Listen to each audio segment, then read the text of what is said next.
UNODC has a long experience in carrying out and supporting countries in conducting crime victimization surveys. Starting in the 1990s already, UNODC supported a group of researchers and countries in developing the International Crime Victimization Surveys instrument, the ICVS, which is a basis for many victimization surveys carried out in around 70 countries around the world over the years. In the 2000s, UNODC had a specific program on developing data for Africa and carried out crime victimization surveys in a number of countries such as Uganda, Rwanda, Tanzania, Egypt, Ghana, and a few others.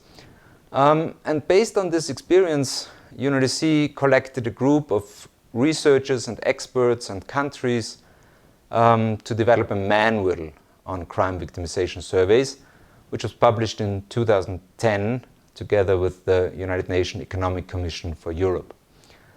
At that time, UNODC also moved into the field of developing corruption surveys and carried out a number of corruption surveys in Afghanistan, the Western Balkans, Iraq, and so on. And specifically, many of these corruption surveys also had models on crime victimization. For example, recent surveys in Nigeria in 2016 and 2019 have models on crime victimization. Since 2013, UNODC has also been very active in Latin America, and together with a group of Latin American countries, developed the so-called Latin America and Caribbean Crime Victimization Survey instrument, LACSI or VicLab in the Spanish acronyms. And this is implemented in a number of countries now in the region. And it's also the reason for our meeting here in Mexico City. Now we have the 7th meeting of the LACSI initiative, and we are also reviewing the experience of countries. We are also developing some new models and new types of crime, such as cybercrime or sexual harassment.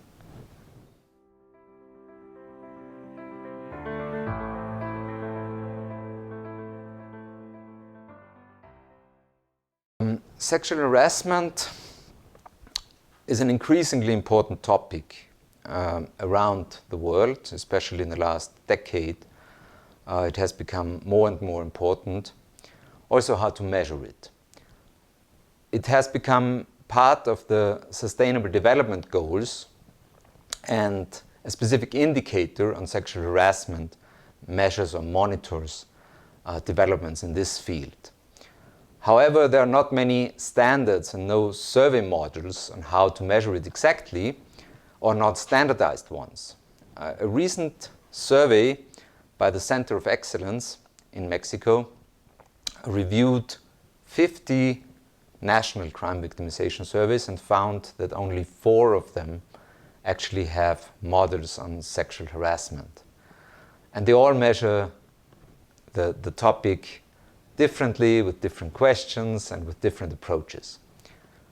Beside that, there were also some supranational initiatives that included sexual harassment in their surveys. For example, the Fundamental Rights Agency of the European Union, a survey by the Organization for Security and Cooperation in Europe, OSCE, or recently Eurostat, the Statistical Office of the European Communities, also developed a model on gender-based violence, which measures sexual harassment.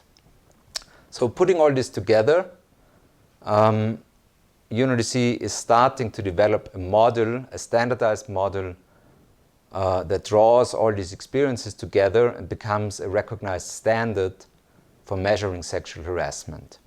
We developed the first model that was tested in pilot surveys in a big survey in Nigeria. This survey in Nigeria was actually a corruption survey that included 33,000 households. And as part of that, we added a model on sexual harassment. In the pilot, we split the sample into two groups where we tested different options for how to measure sexual harassment. One of them was trying to ask a question that included all elements in one question. And the second option is a model that asks specifically for each type of behavior separately. So for example, have you experienced somebody making sexually inappropriate comments, or has somebody indecently exposed yourself? So looking at the two pilot models and the results, we found that actually asking separately works much better. So the undercounting is much reduced, and we decided to settle for the second option, which was then included in the main survey of 33,000 households. And we have now the first results. The results are not yet public, but we see that it makes that they are very plausible, it worked very well, and I think we can build on this experience to finalize a model on sexual harassment very soon.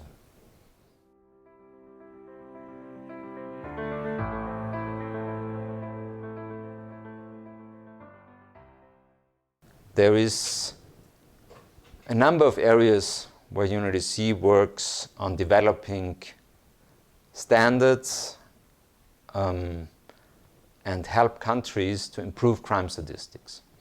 This is part of a broader effort to really improve crime statistics that includes, for example, classification systems. So the International Classification of Crime was developed by UNODC with the help of many countries. About 70 countries contributed to this, many international organizations, many experts, including also the Center of Excellence in Mexico. It helps already to define certain types of crime, what is included, how to measure it better.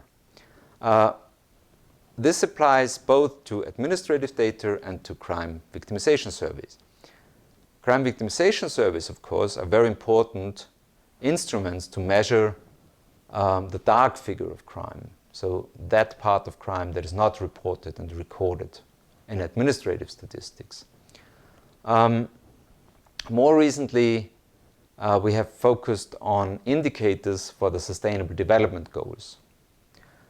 Several of these indicators also refer to crime, criminal justice, and some of these indicators need further methodological development. So for example, UNODC has worked on better measurement of corruption, and in 2018 we have published together with the Center of Excellence also a manual on corruption surveys. Some of the other indicators we are working on is a model on sexual harassment.